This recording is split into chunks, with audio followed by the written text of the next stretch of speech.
सर्वनाम लाने जा रहा हूं। सर्वनाम, सर्वनाम की परिभाषा क्या है? आइए देखते हैं।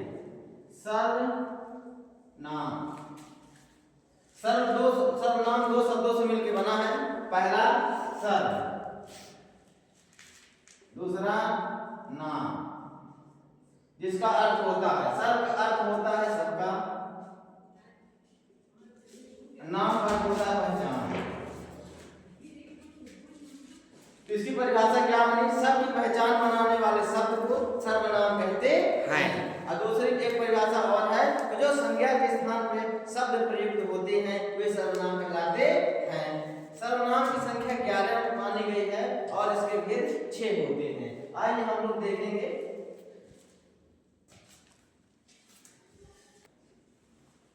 चलिए, सर्वनाम के 6 भेद होते हैं।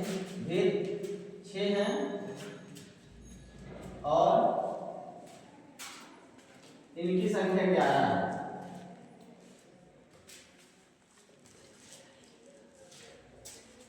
आइए हम लोग देखेंगे कौन कौन से हैं। पहला आता है, हम लोग इनके भेद देखेंगे। पहला होता है पुरुषवाचक सर्वनाम,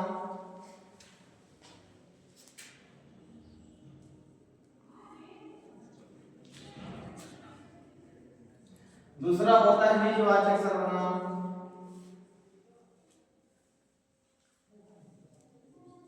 निजवाचक सर्वनाम, तीसरा होता है निश्चयवाचक सर्वनाम,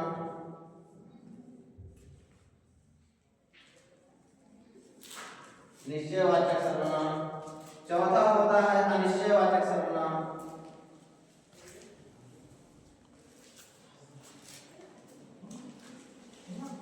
अनिश्चयवाचक सर्वनाम, पांचवा होता है प्रश्नवाचक सर्वनाम,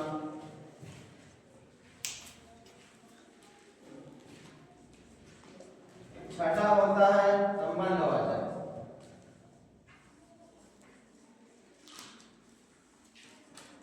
आइए हम लोग देखेंगे इनकी संख्या कितनी होती है। पहला पुरुषवाचक सर्वनाम में जैसे मैं,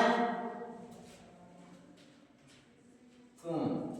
निजवाचक सर्वनाम में स्वयं या आप। निश्चयवाचक सर्वनाम में वह या। अनिश्चयवाचक सर्वनाम में कुछ, कोई। प्रश्नवाचक सर्वनाम में कौन, क्या। संबंधवाचक सर्वनाम जो, सो। आइए हम लोग देखेंगे इनके भेद कितने हैं? 6। पहला कौन सा? पुरुषवाचक, दूसरा कौन सा? निजवाचक, तीसरा कौन सा? निश्चयवाचक, चौथा कौन सा? अनिश्चयवाचक, पांचवा कौन सा? प्रश्नवाचक और छठा कौन सा?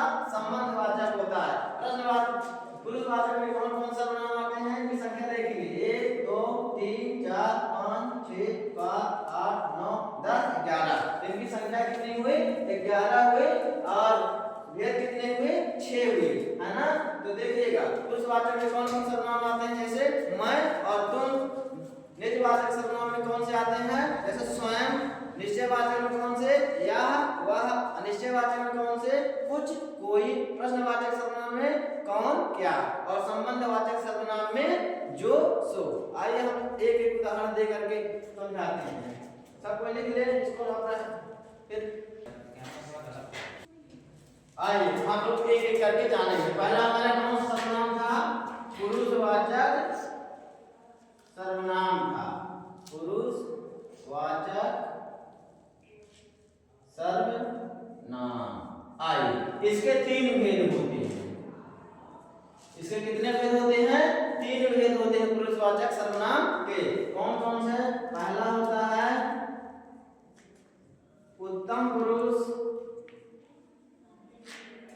दूसरा होता है मध्यम पुरुष, तीसरा होता है अन्य पुरुष। इसके कितने पुरुषवाचक सर्वनाम कितने भेद? 3 भेद। पहला कौन सा? उत्तम पुरुष। दूसरा कौन सा? मध्यम पुरुष। तीसरा कौन सा? अन्य पुरुष। उत्तम पुरुष का मतलब, पुरुष का अर्थ होता है किसी स्त्री या पुरुष नहीं होता है, पुरुष का अर्थ होता है पहचान। पुरुष का अर्थ होता है क्या होता है? इसका आशय होता है पहचान से होता है।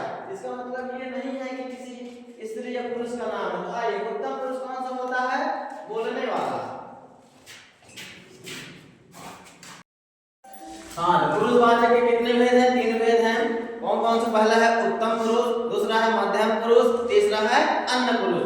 उत्तम पुरुष किसे कहते हैं? जो बोलने वाला होता है उसे उत्तम पुरुष कहते हैं। जो सुनने वाला होता है उसे मध्यम पुरुष कहते हैं, और जिसकी बात की जा रही हो उसे अन्य पुरुष कहते हैं। जैसे मैं बोल रहा हूँ तो मैं क्या हो गया? उत्तम पुरुष हो गए। तुम सुन रहे हो डायरेक्टली तो क्या हो गए? मध्यम बन गए। और जिसकी आप बात करेंगे वो अन्य पुरुष होता है। जैसे कहते हैं राम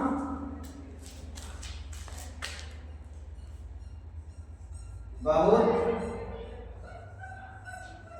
अच्छा लड़का है। तो यहाँ किसकी बात की जा रही है? राम की बात की जा रही है। इसमें अंडरलाइन कर देंगे, बताइए राम में कौन सा पुरुष है? तो आप कहेंगे कि अन्य पुरुष है, क्योंकि राम की बात की जा रही है। इसमें क्या हो गया? अन्य पुरुष हो गया। अगर कहूं मैं प्रतिदिन स्कूल जाता हूं, अब यहाँ अंडरलाइन कर दिया मैं मतलब क्या होता है? उत्तम पुरुष। मैं बोल रहा हूं, अच्छा सुन रहा होगा वो मध्यम पुरुष होगा, और जिसकी बात की जाएगी वो अन्य पुरुष होगा। आइए हम लोग अब एक एक करके देखेंगे।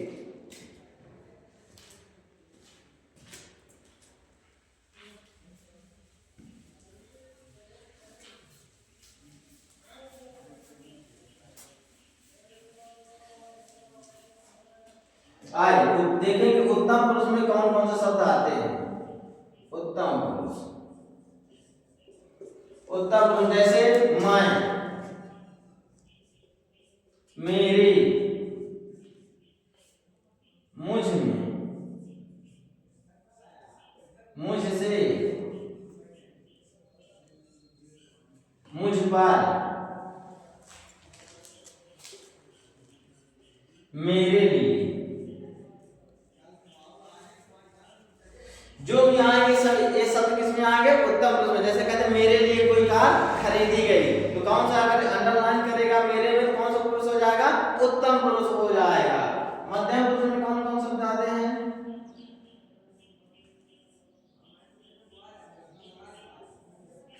तुमको,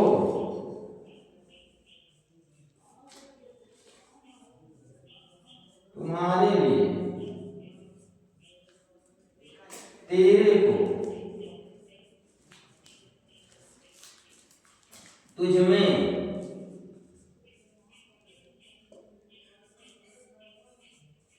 तुझसे।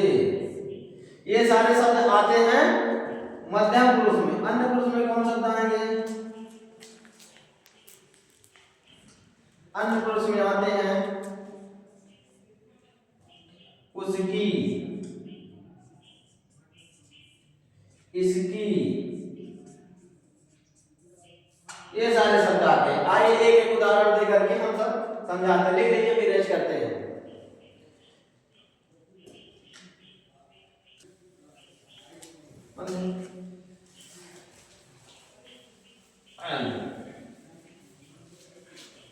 चलिए अब आइए उदाहरण के माध्यम से समझाएंगे।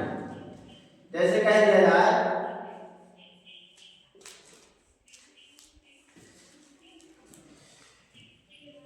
मेरी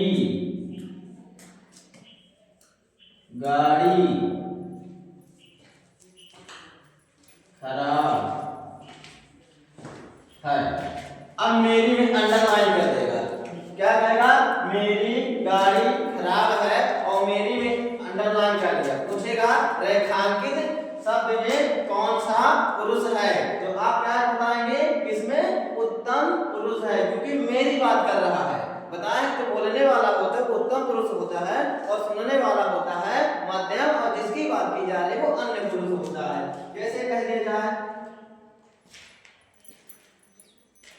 तुमको घर जाना है।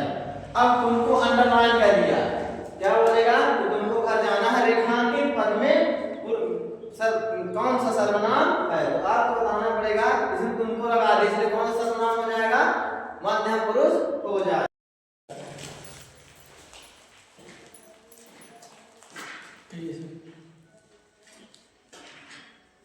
चलिए आइए, जैसे कहे तुमको घर जाना है और रेखांकित पद में पूछेगा कौन सा पुरुष है, तो आप बताएंगे इसमें मध्यम पुरुष है, क्योंकि ये क्या बताए थे कि जो बोलने वाला होगा वो कौन सा पुरुष होगा? वो कौन, आप लोग बताए थे ना, जो बोलने वाला होता है वो उत्तम पुरुष होता है, और जो सुनने वाला होता है वो मध्यम पुरुष होता है, और जिसकी बात की जा रही हो वो अन्य पुरुष होता है। जिसमें रेखांकित पद में कौन सा पुरुष होगा? इसमें होगा मध्यम पुरुष होगा। अगर कह दिया जाए कि उसकी साइकिल खराब है, खराब है, अब पूछेगा रेखांकित पद में कौन सा पुरुष है, तो आप बताएंगे कि अन्य पुरुष है। तीसरे की बात की जा रही है, इसमें देखिएगा मेरी गाड़ी खराब है, मतलब पर्सनल मेरी बात कर रहा है, तो कौन सा पुरुष हो जाएगा? उत्तम पुरुष हो जाएगा। तुमको घर जाना है, ये तुम्हारे लिए डायरेक्टली कह रहा है, इसलिए कौन सा हो जाएगा? मध्यम पुरुष हो जाएगा। उसकी साइकिल खराब है, मतलब डायरेक्टली तीसरे की बात कर रहा है, इसलिए ये अन्य पुरुष हो जाएगा। आइए हम लोग चलेंगे सर्वनाम की ओर। कैसा लिख लीजिए बच्चों, लिख लीजिए।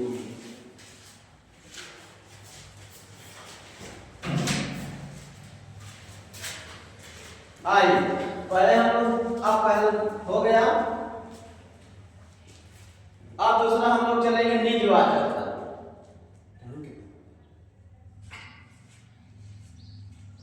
निजवाचक सर्वनाम, इसमें हम क्या बताए थे? स्वयं। स्वयं, ये स्वयं आपके लिए प्रयोग होगा, स्वयं या आप। समझाते उदाहरण के माध्यम से देखिए, जैसे कहते हैं मैं अपनी आप घर चला जाऊंगा, घर चला जाऊंगा। अब देखिए, अब यहां लगा देगा रेखांकित, पूछेगा रेखांकित पद में कौन सा सर्वनाम पूछेगा, तो इसमें कौन सा सर्वनाम है? निजवाचक। मैं अपने आप, स्वयं के लिए आपका प्रयोग हो रहा है, मैं अपने आप घर चला जाऊंगा, कौन सर्वनाम है? निजवाचक सर्वनाम है। जैसे कह दिया मैं स्वयं ही गाड़ी चलाता हूँ। अब देखिए यहाँ रेखांकित पद में कौन सर्वनाम है? स्वयं के लिए प्रयोग, मतलब निजवाचक सर्वनाम है। आइए हम लोग तीसरा देखेंगे।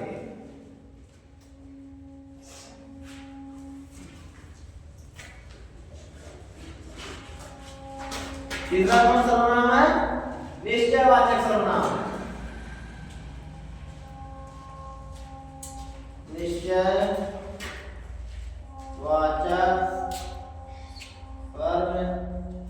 सर्वनाम, इसमें कहा क्या बताया था आप लोगों को? निश्चयवाचक सर्वनाम में कौन से शब्द आते हैं? यह, वह। कौन शब्द आते हैं? यह, वह। आइए उदाहरण के माध्यम से देखेंगे, जैसे कहते हैं यह मेरी गाड़ी है,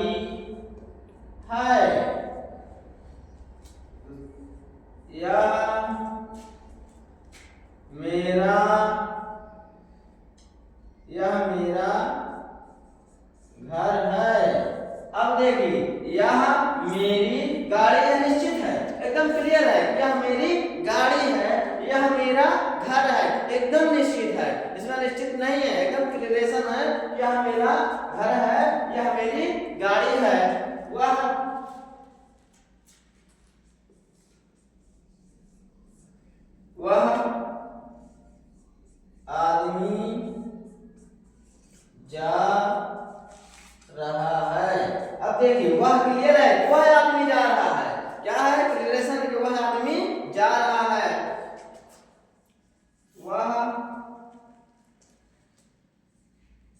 गिर पड़ा। अब देखिए क्लियर हो गया है, वह गिर पड़ा है ना, वह गिर पड़ा। यह मेरी गाड़ी है, यह मेरा घर है, क्लियर है। वह आदमी जा रहा है, ये भी क्लियर है। वह गिर पड़ा, यह भी क्लियर है। देख लीजिए, चलिए चौथा हम लोग देखेंगे।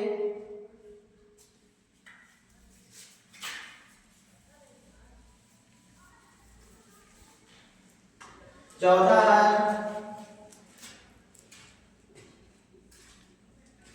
अनिश्चय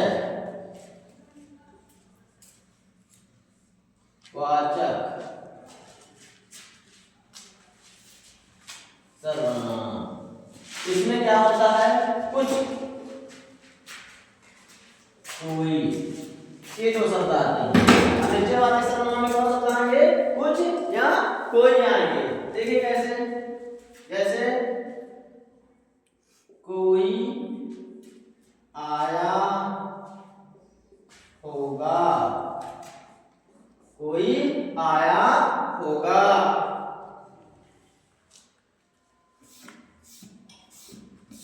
कोई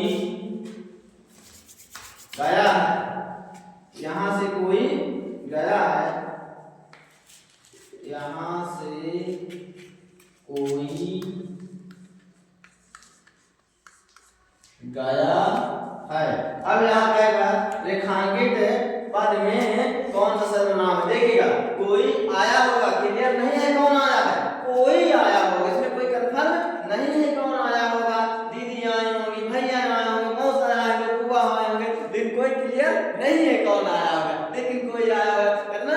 कोई घर पे आया होगा है ना, कुछ लाया होगा, क्लियर नहीं कि चीज घर पे आए होंगे या कुछ लाए होंगे, मतलब कि कोई आया होगा। देखिए कोई आया होगा, यहाँ से कोई गया होगा, लेकिन क्लियर नहीं है। ये कौन सा सर्वनाम है, अनिश्चय वाचक सर्वनाम है। और एक देखिएगा, कुछ बाजार से भैया कुछ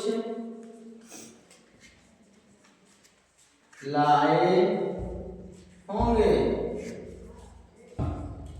होंगे, देखिए बाजार से भैया कुछ लाए होंगे, लेकिन कंफर्म नहीं है क्या लाए होंगे। सेब लाए होंगे, संतरा लाए होंगे, अमरूद लाए होंगे, क्या लाए क्लियर नहीं है, लेकिन कुछ न कुछ लाए होंगे। इसलिए कौन सा सर्वनाम है, अनिश्चय वाचक सर्वनाम है।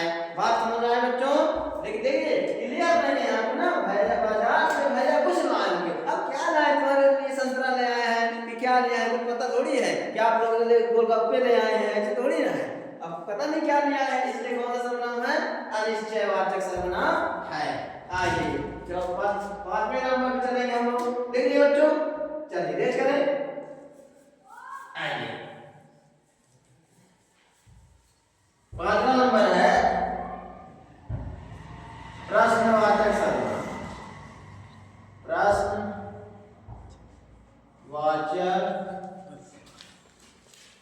सर्वनाम। प्रश्नवाचक सर्वनाम में कौन कौन सा बताया था आपको, कौन क्या है ना, दो शब्द बताए थे प्रश्नवाचक में, कौन और क्या। देखिए अब उदाहरण के माध्यम से समझेंगे। घर पर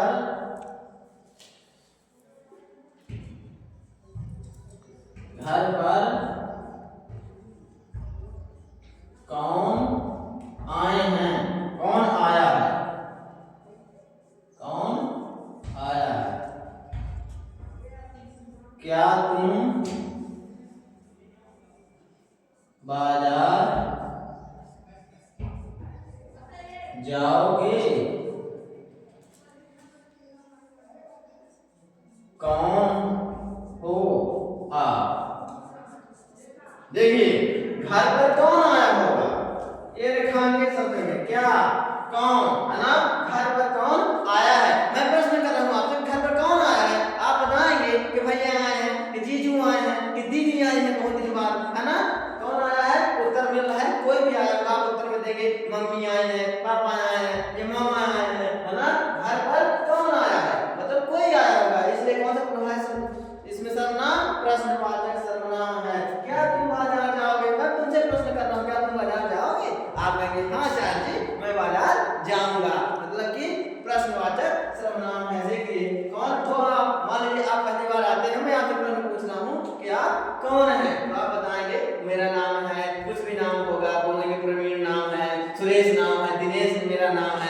सारे हरिओम ये सब बताएंगे नाम अपना अपना, है ना।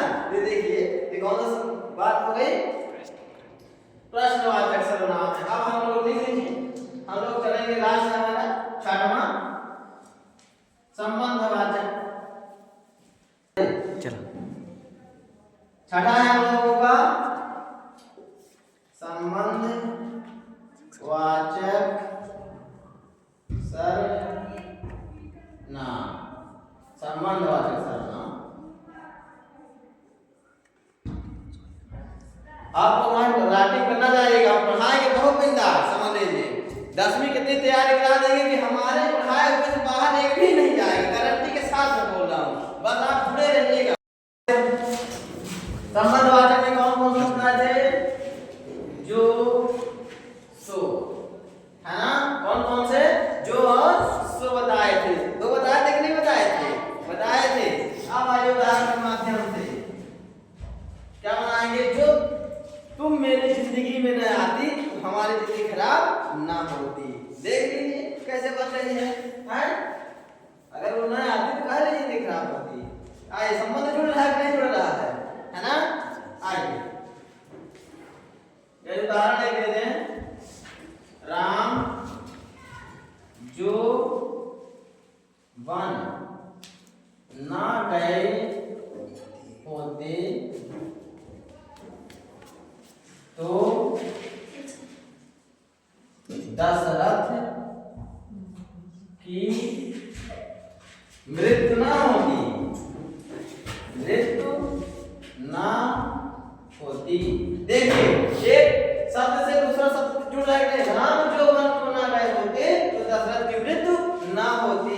अगर देखिए राम जो वन को ना गए होते तो दशरथ की मृत्यु ना होती, इसमें एक घटना घटेगी तभी दूसरी संभव हो पाएगी, वहां संबंधवाचक सर्वनाम होता है। देखिए राम जो वन को ना गए, राम रुक गए होते तो दशरथ क्या होते, बच जाते, है ना। आइए अब जिनको समझ में ना आया होगा वो हमारी वीडियो को दोहरा लेंगे, फिर हम बनाएंगे, फिर देखते रहेंगे।